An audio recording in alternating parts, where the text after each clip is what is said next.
जोरदार तालियां बजाकर आप उनका स्वागत कीजिएगा, अभिनंदन कीजिएगा। और अब ध्वजारोहण हो रहा है। माननीय मुख्यमंत्री महोदय जो आज इस गणतंत्र दिवस समारोह के मुख्य अतिथि हैं, वो अपने कर कमलों से राष्ट्र ध्वज फहरा रहे हैं।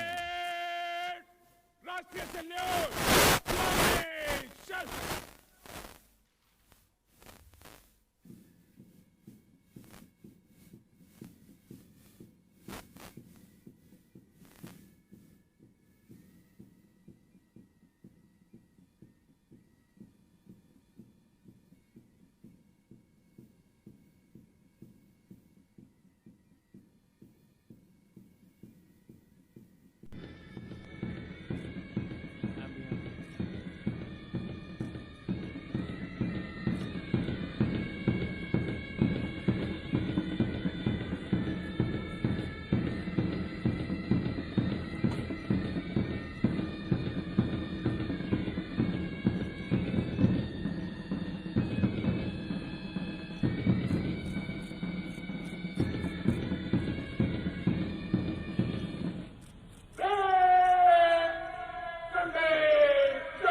इस प्रकार आज इस 73वें गणतंत्र दिवस समारोह माननीय मुख्यमंत्री महोदय ने कर कमलों से किया है और परेड कमांडर सलामी गाथ के निरीक्षण के लिए अनुरोध करने के लिए आते हुए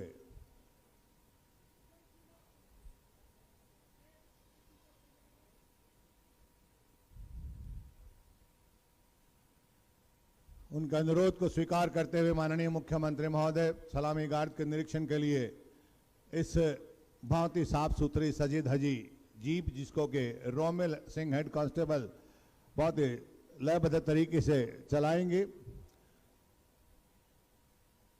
उस पर सवार होते हुए मेरी विनती है आप तालियां बजाते रहिए। जहां जहां से भी माननीय मुख्यमंत्री महोदय अभिवादन के लिए आपका अभिवादन स्वीकार कर रहे हैं, हम सबकी तरफ से नमस्कार है सर आपको। तालियां बजाइए आप, आपकी तालियां बजती रहनी चाहिए, बजती रहनी चाहिए और बजती रहनी चाहिए। माननीय महोदय ने अपने कर्मों से इस देश की आन मान आया है। तिरंगा जिसको फहराने को माताओं के सपूत, अनेकों बहनों के भाई और अनेकों सुहागिनों के सुहाग कुर्बान हुए, तब जाकर ये तिरंगा फहराने का हमें सौभाग्य मिला है।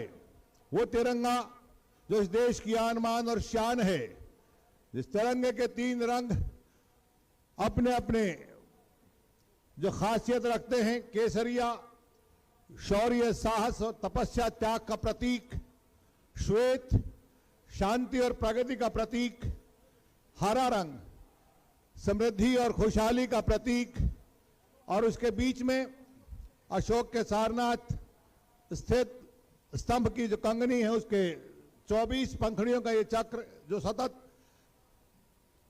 सेवा करने की भावना देता रहता है, सतत हमेशा ये संदेश कि हमें कार्य करते रहना है। माननीय मुख्यमंत्री महोदय अपने सामीप्य से इन टुकड़ियों को उत्साह देते हुए, प्रेरणा देते हुए, जो गुज़िश्ता 15-20 दिन से लगातार बावजूद विपरीत मौसम के, बावजूद विपरीत परिस्थितियों के, जिन्होंने बहुत मेहनत की है, वो अपनी तैयारी को यहां प्रदर्शित करने जा रहे हैं।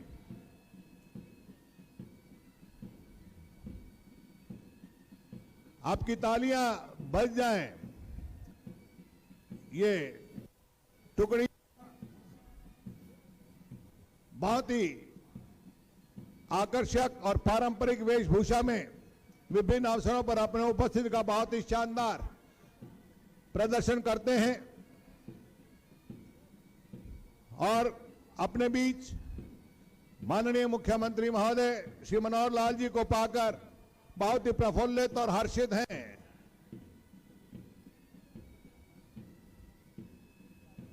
मौसम की और कोविड की विपरीत परिस्थितियों की चुनौतियों को स्वीकार करते हुए ये तैयारियां बहुत मुकम्मल हैं। इस संकल्प के साथ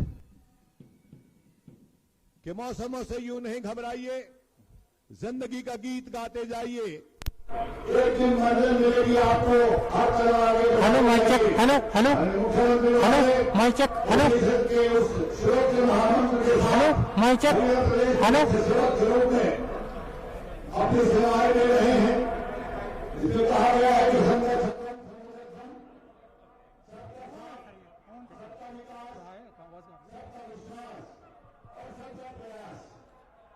प्रगति के अनुसार पहियों पर हरियाणा प्रदेश के रथ को भावी की प्रगति से सही दिशा में ले जाते हुए हमारे मुख्यमंत्री महोदय जिनको दो गंगा गाय गीत और गायत्री संस्कार मिले हैं, उन संस्कारों के अक्षर रखने का जिनका हमेशा प्रयास रहता है, ऐसे महोदय जो विधानसभा में आपकी गरिमा को 4 साल लाते हैं, विभिन्न मुद्दों पर जब माहौल गर्माहट में होता है तो अपनी बात वैभव और बात शैली के माध्यम से उसे बहुत ही सहज कर देते हैं। उसका छोटा सा नमूना आपने देखा होगा जब उन्होंने एक चुटकी ली थी 7-7-15 की।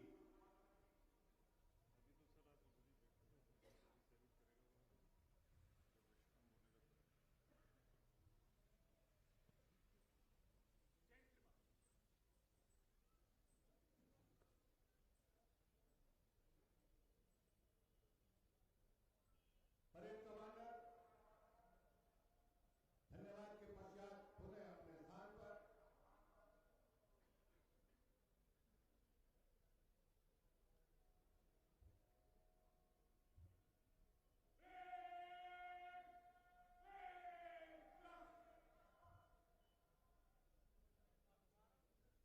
मैं माननीय मुख्यमंत्री महोदय से आप सबकी तरफ से आग्रह कर रहा हूं कि आज के इस संदर्भ में अपना उद्बोधन दें और हमें भावी मार्गदर्शन दें। जोरदार तालियां माननीय मुख्यमंत्री महोदय के लिए बजाइए।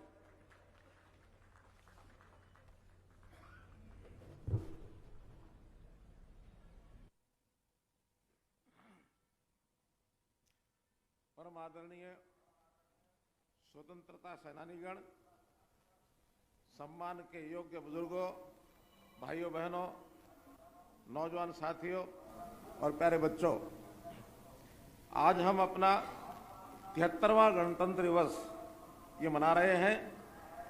इस पावन पर्व पर मैं सभी प्रदेशवासियों को हार्दिक बधाई देता हूं। गर्मी सर्दी की परवाह किए बिना दिन रात देश की सरहदों की निगरानी करने वाले जवानों को मैं गणतंत्र दिवस की विशेष रूप से बधाई देता हूं।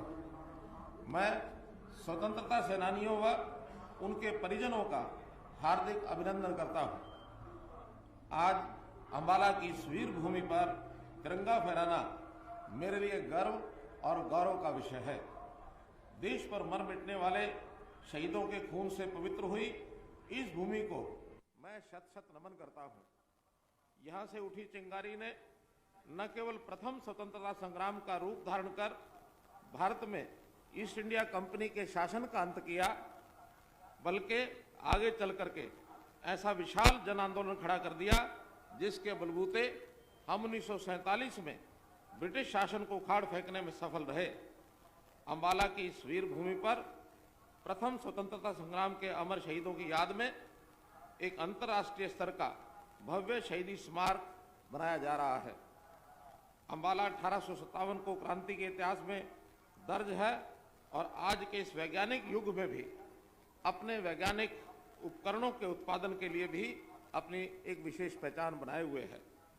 महाभारत की अंबालिका की बात हो, कभी यहाँ बड़े पैमाने पर रहे आमों के बाग की बात हो, या नौरंगाय तालाब की बात हो जहाँ विष्णु जी वामन अवतार में विराजे हैं, या फिर माता अंबिका के स्थान की बात हो, अंबाला की अपनी पहचान और अपनी कहानियां हैं। गणतंत्र दिवस के इस पावन पर्व के साथ आज़ादी के आंदोलन में त्याग, तप और बलिदान की अनेक यादें जुड़ी हैं। मैं आज़ादी के लिए अपने प्राणों को न्यौछावर करने वाले ज्ञात अज्ञात शहीदों को नमन करता हूं। साथ ही मैं उन वीर जवानों को सलाम करता हूं जिन्होंने देश की एकता व अखंडता के लिए अपने प्राण न्यौछावर कर दिए। ऐसे वीरों की स्तुति करते हुए राष्ट्रकवि रामधारी सिंह दिनकर ने कहा है, जिनकी चढ़ती हुई जवानी खोज रही अपनी कुर्बानी, जिनकी चढ़ती हुई जवानी खोज रही अपनी कुर्बानी, जलन एक जिनकी अभिलाषा, मरण एक जिनका त्योहार, नमन मेरा मेरा शतबार। साथियों, 26 जनवरी 1950 का वह दिन जब भारत का संविधान लागू हुआ, उस दिन केवल भारत का संविधान लागू नहीं हुआ था, बल्कि हमने उसे अंगीकार और आत्मसात किया था, जिसके परिणाम स्वरूप भारतवर्ष को विश्व का सबसे बड़ा गणतंत्र बनने का गौरव प्राप्त हुआ। इस अवसर पर मैं संविधान शिल्पी बाबा साहब डॉक्टर भीमराव अंबेडकर समेत संविधान सभा के सभी सदस्यों को नमन करता हूं। संविधान को बनाने में 2 साल 11 महीने लगे थे, लेकिन हमें संविधान को लाने में 200 साल लगे थे। इन 200 सालों में हमने बहुत कुछ देखा था, बहुत कुछ जाना था, समझा था, तब जाकर संविधान सामने आया था। भारत का संविधान केवल शब्दों में नहीं लिखा गया, बल्कि हमारी सोच को दुनिया के नक्शे पर लिखा गया था। भारत में संविधान है, केवल ऐसा नहीं है, बल्कि संविधान में भारत बसता है। हमारा संविधान हर एक भारतीय की आत्मा की आवाज है। अंग्रेज जब भारत को छोड़कर जा रहे थे, तब उन्हें शंका थी कि भारत रहेगा या नहीं। गणतंत्र के रूप में पिछले 70 सालों में हमने केवल अपने आप को स्थापित ही नहीं किया, बल्कि दुनिया को भी बताया है कि गणतंत्र कैसा होता है। भारत में गणतंत्र केवल व्यवस्था और सोच में ही नहीं, बल्कि हमारे खून में भी है। हरियाणा गीता की धरती है। कर्मण्येवाधिकारस्ते हमारा मूल मंत्र है। खेती हमारा कर्म, देशभक्ति और राष्ट्र सेवा हमारा धर्म और खेल हमारा जनून है। और आज यही जनून दिल्ली में राजपथ पर दिखाई दे रहा है। जब हरियाणा की झांकी 26 जनवरी की परेड में शामिल है, मैं उसकी भी आप सभी को बधाई देता हूं। हमारे लिए गणतंत्र के मायने केवल कागजों तक या व्यवस्था तक नहीं है। गणतंत्र वो है जिसे जनता महसूस कर सके और जिसमें न केवल उसके लिए काम हो, बल्कि उसकी भागीदारी भी हो। प्रधानमंत्री नरेंद्र मोदी जी ने गणतंत्र की इसी भावना के अनुरूप सबका साथ, सबका विश्वास, सबका विकास, सबका विश्वास और सबका प्रयास, ये मूल मंत्र दिया है। उनके इस मूल मंत्र पर चलते हुए गत 7.25 सालों में हमने एक एक पल प्रदेश की बेहतरी के लिए लगाया है। हरियाणवी एक के भाव से हर क्षेत्र और हर वर्ग का विकास किया है। भाइयों बहनों, आज हम जब आज़ादी का अमृत उत्सव मना रहे हैं, तो हमें इस बात का विश्लेषण करने की आवश्यकता है कि स्वतंत्रता के 75 वर्ष और गणतंत्र के 72 वर्ष के इस कालखंड में हमने क्या हासिल किया है। निसंदेह आज़ादी के बाद राष्ट्र ने उल्लेखनीय प्रगति की है, परंतु इस दौरान कई ऐसे अनसुलझे मुद्दे रह गए जो समय बीतने के साथ साथ राजनीतिक इच्छा शक्ति के अभाव में नासूर बनते चले गए।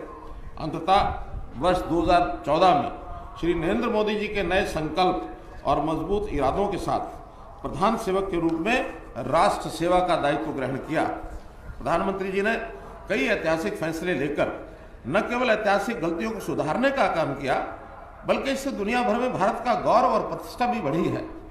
प्रधानमंत्री जी ने अमर स्वतंत्रता सेनानी नेताजी सुभाष चंद्र बोस की जयंती को पराक्रम दिवस के रूप में मनाने की पहल की है। इस साल नेताजी की 125वीं जयंती के उपलक्ष्य में उन्होंने ये भी निर्णय लिया है कि अब हर साल गणतंत्र दिवस के कार्यक्रमों की शुरुआत 24 जनवरी की अपेक्षा नेताजी के जन्मदिन 23 जनवरी से होगी। प्रधानमंत्री जी ने देश हित में सर्ववंशदानी सिखों के 10वें पातशाह श्री गुरु गोविंद सिंह जी के प्रकाश पर्व पर उनके साहबजादे जोरावर सिंह और फतेह सिंह के शहीदी दिवस 26 दिसंबर को हर वर्ष वीर बाल दिवस के रूप में मनाने का ऐतिहासिक निर्णय लिया है। इससे हमारी नई पीढ़ियों को देशभक्ति की प्रेरणा मिलेगी। देश के पहले उप प्रधानमंत्री और गृह मंत्री लोह पुरुष सरदार वल्लभ भाई पटेल ने 562 रियासतों का विलय करके राष्ट्र को एकता के सूत्र में पिरोने का असाध्य कार्य किया था। हैदराबाद और जूनागढ़ जैसी रियासतों का विलय करवाने के बावजूद जम्मू कश्मीर के मुद्दे को लेकर सरदार पटेल के मन में भी कहीं न कहीं एक टीस थी। प्रधानमंत्री श्री नरेंद्र मोदी ने जम्मू और कश्मीर से अनुच्छेद 370 में धारा 35A को हटाकर कश्मीर से कन्याकुमारी तक उनका अखंड भारत का सपना ये साकार किया। यह निर्णय कश्मीर घाटी में शहीद हुए हमारे जवानों के साथ साथ देश की अखंडता के लिए शहादत देने वाले डॉक्टर श्यामा प्रसाद मुखर्जी को भी सच्ची श्रद्धांजलि है। इस निर्णय से एक विधान, एक निशान और एक प्रधान का उनका सपना साकार हुआ है। इससे पहले वर्ष 2016 में सर्जिकल स्ट्राइक को अंजाम देकर प्रधानमंत्री श्री नरेंद्र मोदी ने दुनिया को बता दिया कि भारत कोई सॉफ्ट टारगेट नहीं है। इसी तरह उन्होंने अयोध्या में भगवान श्री राम के भव्य मंदिर की आधारशिला रखकर करोड़ों देशवासियों की आस्था को मजबूती दी है। नागरिकता संशोधन कानून लाकर अपने ही देश में शरणार्थी का जीवन जी रहे लाखों लोगों को नागरिकता देने का काम किया है। 3 तलाक पर प्रतिबंध लगाने से हमारी मुस्लिम बहनों के जीवन में एक नए बदलाव की शुरुआत हुई है। उन्होंने वन पेंशन की वर्षों पुरानी मांग को पूरा करके वीर सैनिकों का मनोबल बढ़ाया है। भाई बहनों, हम अपने शहीदों के बलिदानों का कर्ज तो नहीं चुका सकते, लेकिन उनके परिजनों की देखभाल करके उनके प्रति अपनी कृतज्ञता अवश्य जता सकते हैं। इसी उद्देश्य से प्रदेश में स्वतंत्रता सेनानियों व उनकी विधवाओं को 25,000 रुपये मासिक पेंशन दी जाती है। वीर गति को प्राप्त होने वाले सैनिकों व अर्ध सैनिकों के परिवारों को दी जाने वाली एक्स ग्रेशिया ग्रांट 20 लाख रुपए से बढ़ाकर 50 लाख रुपए की गई है। भूतपूर्व सैनिकों और उनकी विधवाओं को दी जाने वाली विभिन्न प्रकार की पेंशनों में बढ़ोतरी की गई है। हमने शहीदों के 345 आश्रितों को सरकारी नौकरियां दी है। इस समय आजादी के 75वें वर्ष में प्रधानमंत्री श्री नरेंद्र मोदी जी के आह्वान पर आजादी का अमृत महोत्सव मनाया जा रहा है। आजादी की लड़ाई में हरियाणा का उल्लेखनीय योगदान रहा है। अनेक स्थल इस स्वतंत्रता संग्राम के साक्षी रहे हैं। उन स्थानों पर समारोहों का आयोजन किया जाएगा। इसमें अनेक परिवारों के वीर सपूतों ने कुर्बानियां दी हैं। महोत्सव के दौरान 15 अगस्त 2023 तक जन भागीदारी के साथ करीब 2000 कार्यक्रम आयोजित करके उन परिवारों को सम्मानित किया जाएगा। मैं प्रदेश की जनता से अपील करता हूं कि आप आजादी का अमृत महोत्सव में किसी न किसी प्रकार से अपनी भागीदारी अवश्य करें।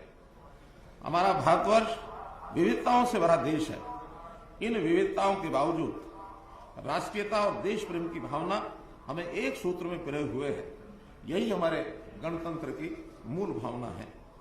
समान विकास की दिशा में पूरे प्रदेश में बड़ी बड़ी परियोजनाएं ये हमने स्थापित की हैं। हर जिले की परियोजनाओं की सूची तो बहुत लंबी है, इसलिए कुछ एक का जिक्र आज मैं अवश्य करना चाहूंगा।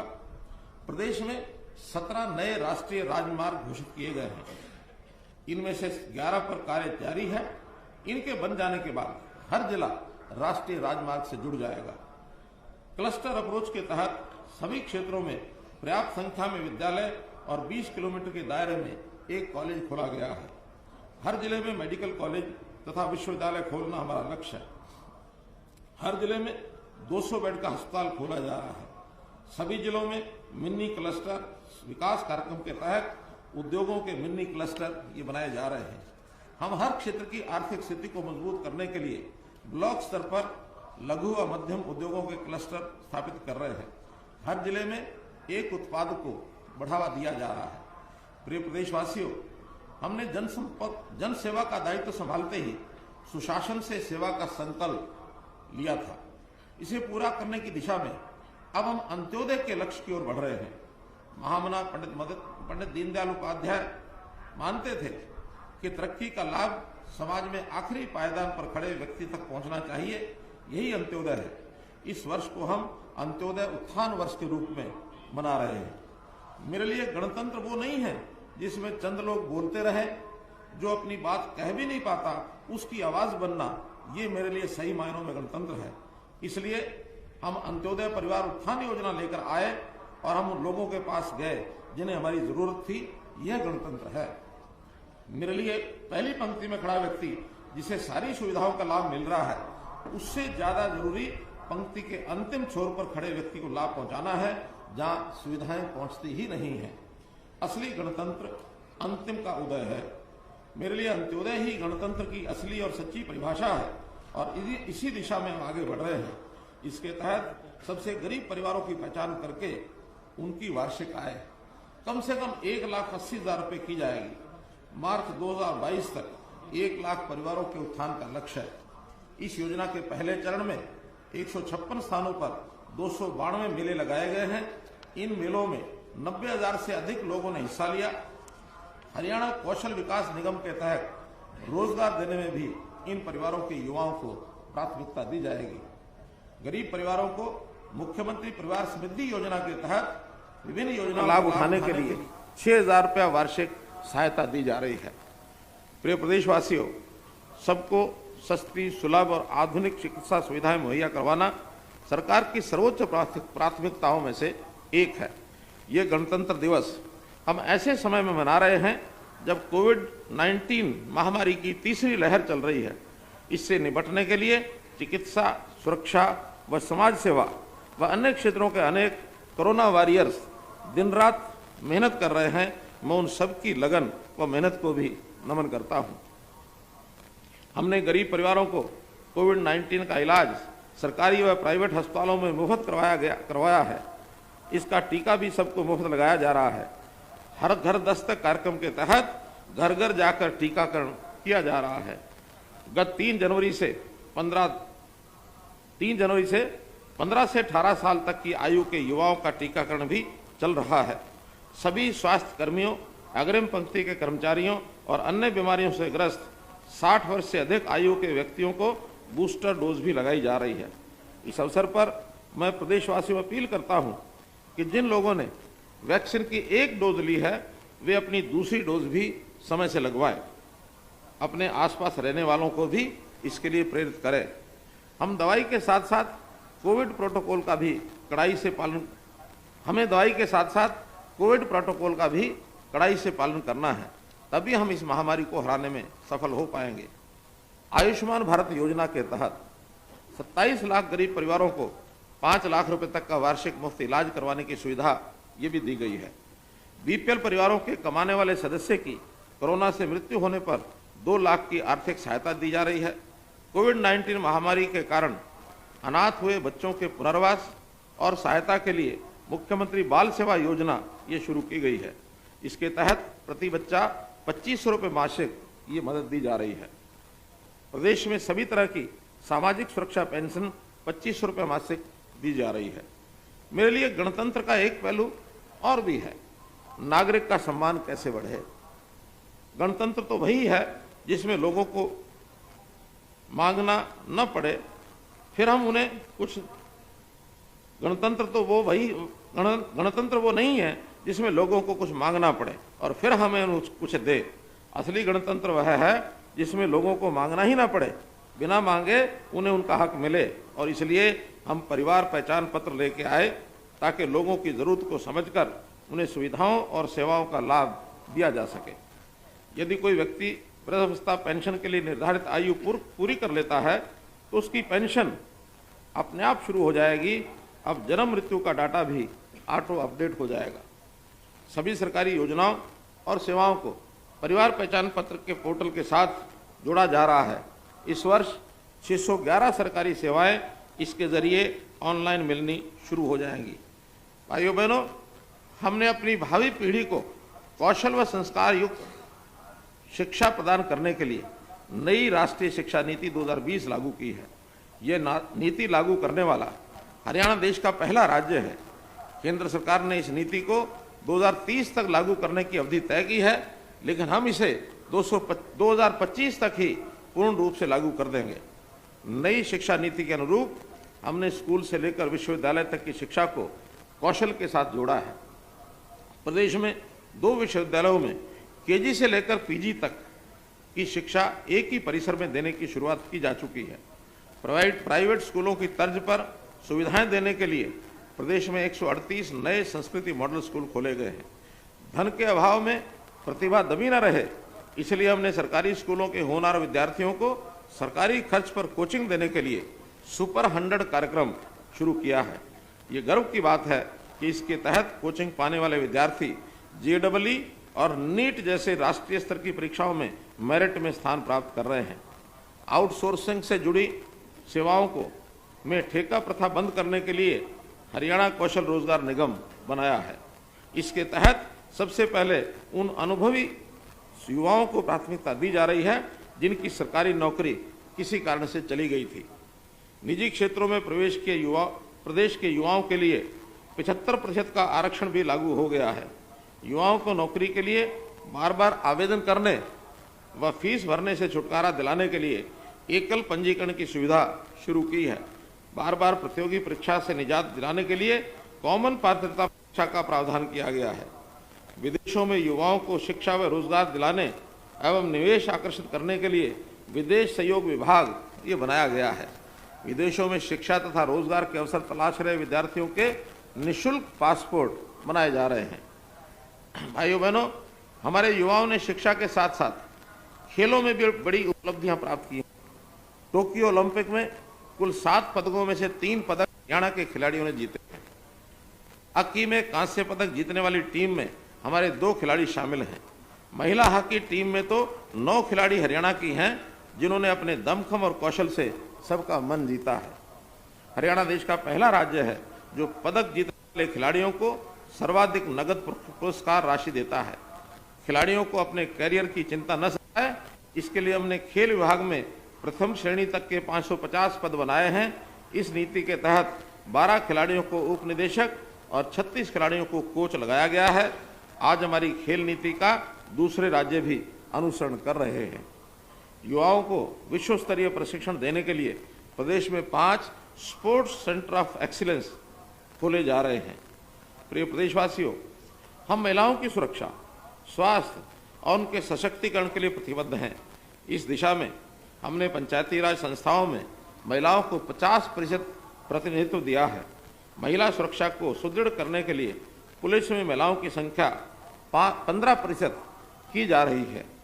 मुझे ये बताते हुए खुशी हो रही है कि माननीय प्रधानमंत्री श्री नरेंद्र मोदी जी के बेटी बचाओ बेटी पढ़ाओ कार्यक्रम के परिणाम स्वरूप प्रदेश में लिंगानुपात दर वर्ष 2014 के 871 के मुकाबले अब 914 हो गई है। छात्राओं की सुरक्षा को ध्यान में रखते हुए 9वीं से 12वीं तक की छात्राओं के लिए छात्रा परिवहन सुरक्षा योजना आरंभ की गई है। इसके अलावा बस अड्डों व बसों में सीसीटीवी कैमरा ये लगाए जा रहे हैं।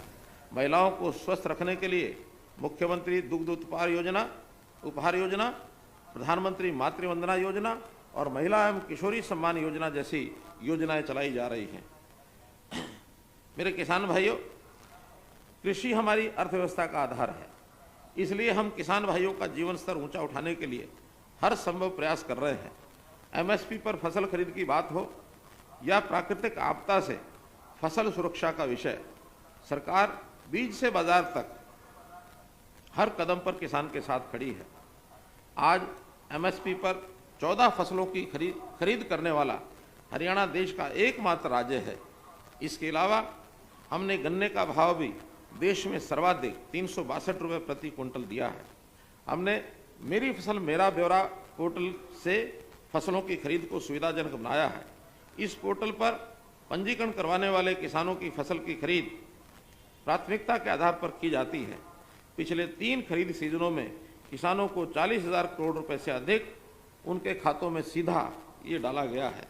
प्राकृतिक आपदा से नुकसान की भरपाई के लिए 21 फसलों को मुख्यमंत्री बागवानी बीमा योजना में कवर किया गया है। हाल ही में हमने फल व सब्जियों पर लगने वाली मार्केट फीस खत्म की है। प्रदेश में बागवानी फसलों के संरक्षित मूल्य देने के लिए भावांतर भरपाई योजना चलाई जा रही है। हमने बाजरे के लिए भी भावांतर भरपाई योजना शुरू की है। इसके तहत 600 रुपये प्रति क्विंटल इस वर्ष भावांतर के रूप में दिया गया है। ये योजनाएं लागू करने वाला हरियाणा देश का पहला राज्य है।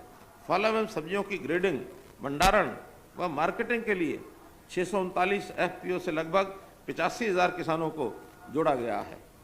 पशुपालन भी हमारी आजीविका का प्रमुख साधन है। इसे बढ़ावा देने के लिए हमने किसान क्रेडिट कार्ड की तर्ज पर पशुधन किसान क्रेडिट कार्ड योजना शुरू की है।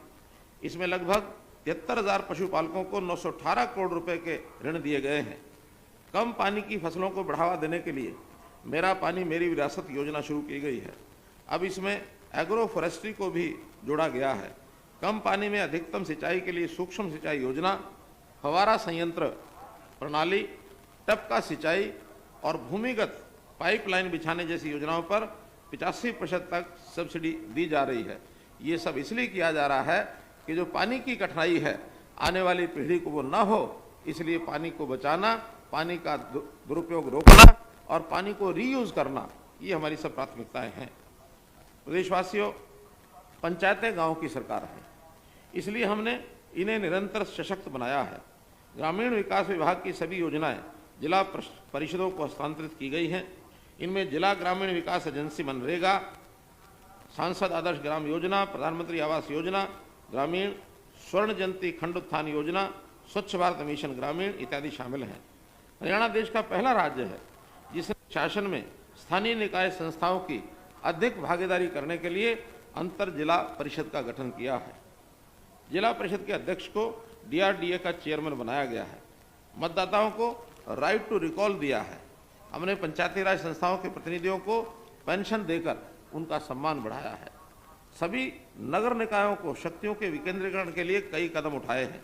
शहरी निकायों को मजबूत बनाने के लिए हमने मेयर व चेयरमैन का प्रत्यक्ष चुनाव करवाया है। पंचायती राज संस्थाओं और शहरी स्थानीय निकायों की वित्तीय स्थिति मजबूत करने के लिए संपत्ति के पंजीकरण पर स्टाम्प शुल्क का 2% राजस्व उन्हें प्रदान किया गया है। एक समय था लोग मांग पत्र लेकर के घूमते थे, गांव में ये काम करवा दो, वह काम करवा दो, लेकिन हम इसके लिए ग्राम दर्शन लेके आए। इसके लिए किसी ने हमें कहा नहीं था, हमने फिर भी कहा कि आपका हक बनता है, गांव का विकास होना चाहिए, इसलिए आपको कहीं जाने, कहीं भटकने की जरूरत नहीं है। मात्र ग्राम दर्शन पोर्टल खोलिए, अपनी समस्या और अपनी मांग उसके अंदर डालिए, आपका काम घर बैठे हो जाएगा। और आज उसी तर्ज पर हम शहर दर्शन लेकर आ रहे हैं। शहर के कामों को करवाने के लिए भी अब आपको कहीं नहीं जाना पड़ेगा। लोग अपने कामों के लिए, सरकारी सेवाओं के लिए आवेदन देते थे, समय पर काम होता नहीं था, सेवाएं मिलती नहीं थी। हमने कहा कि ये गलत है। हम ऑटो अपील सिस्टम लेकर के आए कि अब व्यक्ति आवेदन देकर घर बैठे, अधिकारी की जिम्मेदारी है उसे समय पर काम करके देने की। अगर नहीं दिया तो अपने आप अपील हो जाती है और अधिकारी पर जुर्माना लग जाता है। ग्रामीणों को उनकी संपत्ति का मालिका हक देने के लिए गांव को लाल डोरा मुक्त किया। ये कहीं की मांग नहीं थी, पर जरूरत थी, इसको हमने महसूस किया। इसमें 6309 गांवों को कवर किया जा चुका है। इसी योजना को प्रधानमंत्री स्वामित्व योजना के नाम से पूरे देश में लागू किया गया है। इसी प्रकार शहरी क्षेत्र में 20 साल से ज्यादा समय की दुकानों का हक दिया जाए, ये किसी ने नहीं कहा, बल्कि हमने महसूस किया, इसलिए इसका प्रावधान किया है। ग्रामीण अंचल में जल जीवन मिशन के तहत हर घर नल से जल योजना के तहत सभी परिवारों को नल से जल उपलब्ध करवाने का लगभग 95% कार्य ये पूरा हो चुका है। गांव में शहरों जैसी सुविधाएं विकसित करने के लिए हरियाणा स्मार्ट ग्राम प्राधिकरण का गठन किया गया है। 10,000 से अधिक आबादी वाले गांव के बहुमुखी विकास के लिए महाग्राम विकास योजना बनाई गई है। तालाबों के सुधार के लिए हरियाणा तालाब व अपशिष्ट जल प्रबंधन प्राधिकरण गठित किया गया है। भाइयों बहनों, बिजली विकास का आधार है। आज प्रदेश में उपभोक्ता को पर्याप्त और गुणवत्तापूर्वक बिजली मिल रही है। मुझे बताते हुए बड़ी खुशी हो रही है कि मारा गांव जगमग गांव योजना के तहत प्रदेश के लगभग 77% यानी 5,487 गांव को 24 घंटे बिजली दी जा रही है और आज से 85 गांव इसके अंदर नए जोड़े जा रहे हैं जिनको अब 24 घंटे ये बिजली मिलेगी। प्रदेश में सौर ऊर्जा को बढ़ावा देने के लिए हरियाणा सौर ऊर्जा नीति 2016 लागू की गई। छत आधारित सौर ऊर्जा परियोजनाओं को बढ़ावा देने के लिए घरेलू श्रेणी के लाभार्थियों को 20% से 40% अनुदान दिया जा रहा है। भाइयों बहनों, हम प्रदेश के शहरों कस्बों में आधारभूत संरचना सुदृढ़ बनाने पर विशेष बल दे रहे हैं। बड़े शहरों गुरुग्राम, फरीदाबाद, पंचकुला के विकास के लिए मेट्रोपॉलिटन डेवलपमेंट अथॉरिटी का गठन किया गया है।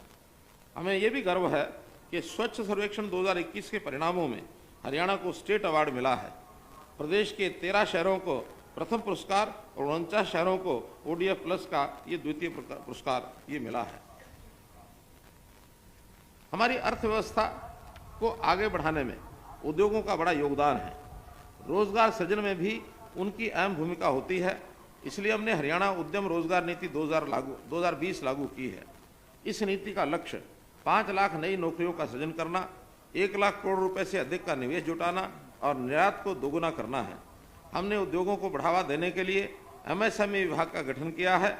उद्योगों की कॉस्ट ऑफ डूइंग बिजनेस को कम करने हेतु औद्योगिक प्लाटों के लिए विशेष लीजिंग पॉलिसी ये बनाई है।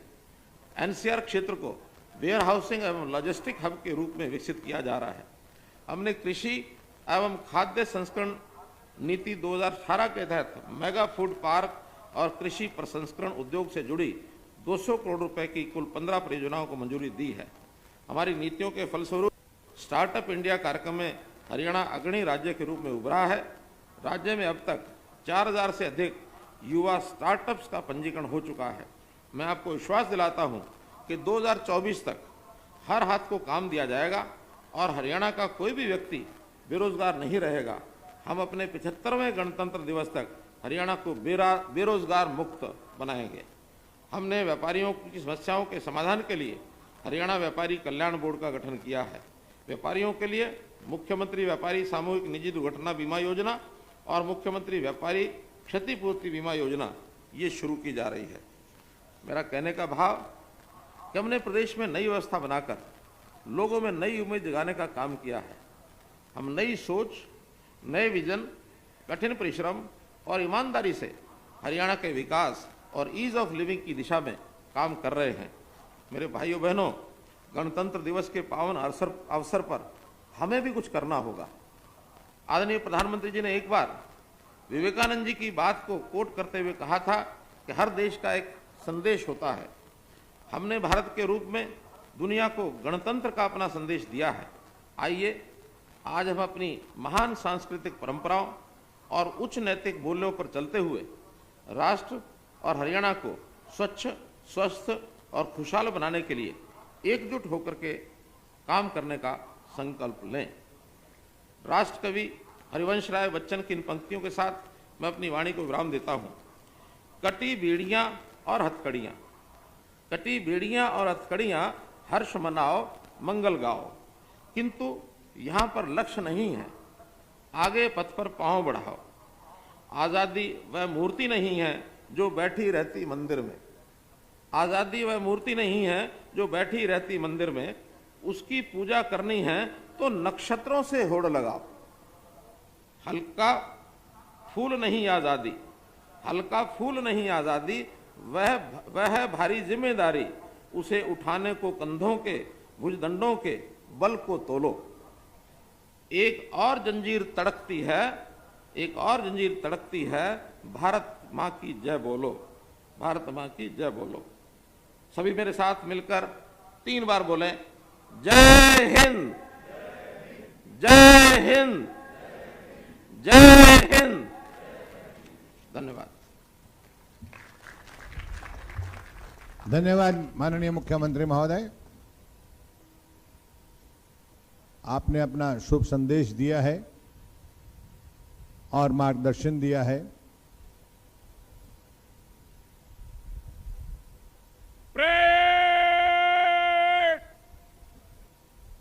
सावधान,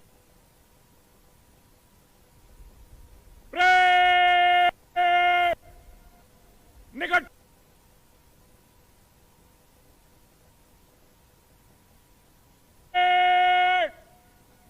कंधे, शस्त्र,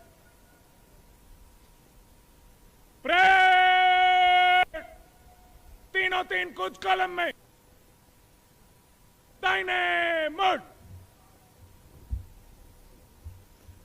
माननीय मंत्री महोदय, जो आज के इस 73वें गणतंत्र दिवस समारोह के मुख्य अतिथि के रूप में हमें अपना आशीर्वाद दे रहे थे, उन्होंने इस देश की आजादी में जिन विभूतियों ने अपना योगदान दिया उनको याद किया है। 1857 के गदर के बहादुर शाह जफर, लक्ष्मीबाई, नाना साहब, तात्या टोपे राव, तुलाराम प्रसाद बिस्मिल, खुदीराम बोस, लाला लाजपत राय, बाल गंगाधर तिलक, विपिन चंद्र पाल, चंद्रशेखर आजाद, भगत सिंह, राजगुरु, सुखदेव,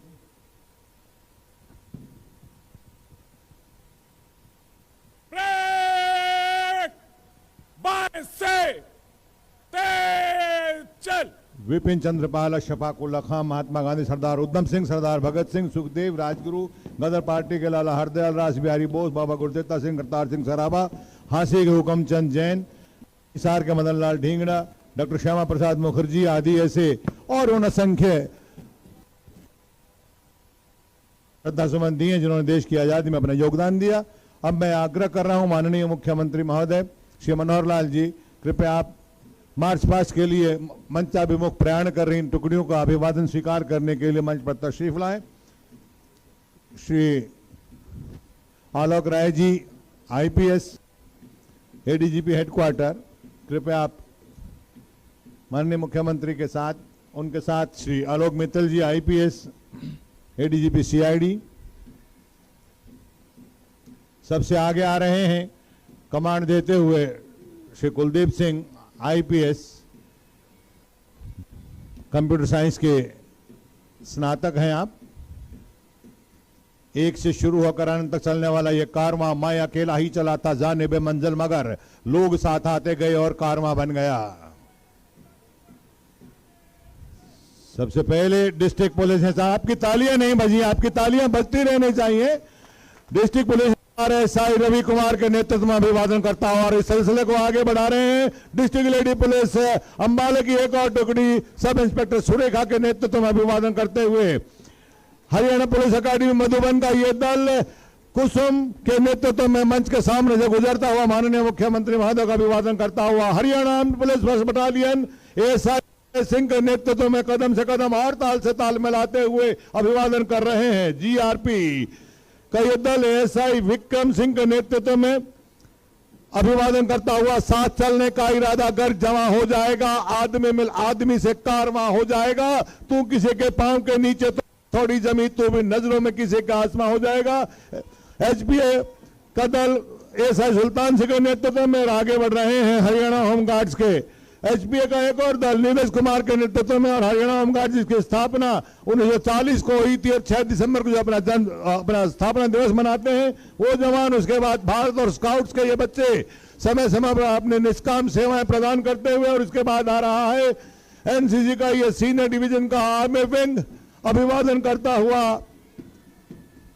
स्काउट्स के बच्चे, उसके बाद लविश राजपूत के बाद आ रहे हैं स्काउट्स के बच्चे यश नापरा के नेतृत्व में अभिवादन करते हुए, और लेडी एनसीसी पुलिस एनसीसी के जवान लेडीज प्राची लोहान और स्वरलेरिया बिखेरता हुआ मधुबन का ये band Satish Kumar sub inspector के नेतृत्व में स्वरलेरिया बिखेर रहा पाइप बैंड, जो कि ट्रेनिंग में भी काम आता है, मनोरंजन में भी काम आता है, और इस समय के इस प्रकार के जो आयोजन है उनमें शानदार ढंग से अपने उपस्थिति का बखान करता है। ये कदम बढ़ते रहे तो जिंदगी है, ये कदम बढ़ते रहे तो जिंदगी है, और अगर ये रुक गए तो कुछ नहीं, कुछ भी नहीं है। इसी संकल्प के सामने से यहां अभिवादन करते हुए समारोह में अपने उपस्थिति का बखूबी ये जाहिर करते हुए जिन्होंने तालियां नहीं बजाई है उनके लिए तालियां बजाने का एक और अवसर है, आप तालियां बजा सकते हैं। और अब सांस्कृतिक कार्यक्रमों का सिलसिला और श्रृंखला प्रारंभ होने जा रहा है। जो महानुभाव मैदान में है उनसे विनती है, क्योंकि जो प्रतिभाएं विभिन्न विद्यालयों और महाविद्यालयों की यहां इस 73वें गणतंत्र दिवस समारोह में अपनी सांस्कृतिक छटा बिखेरने के लिए आ रहे हैं,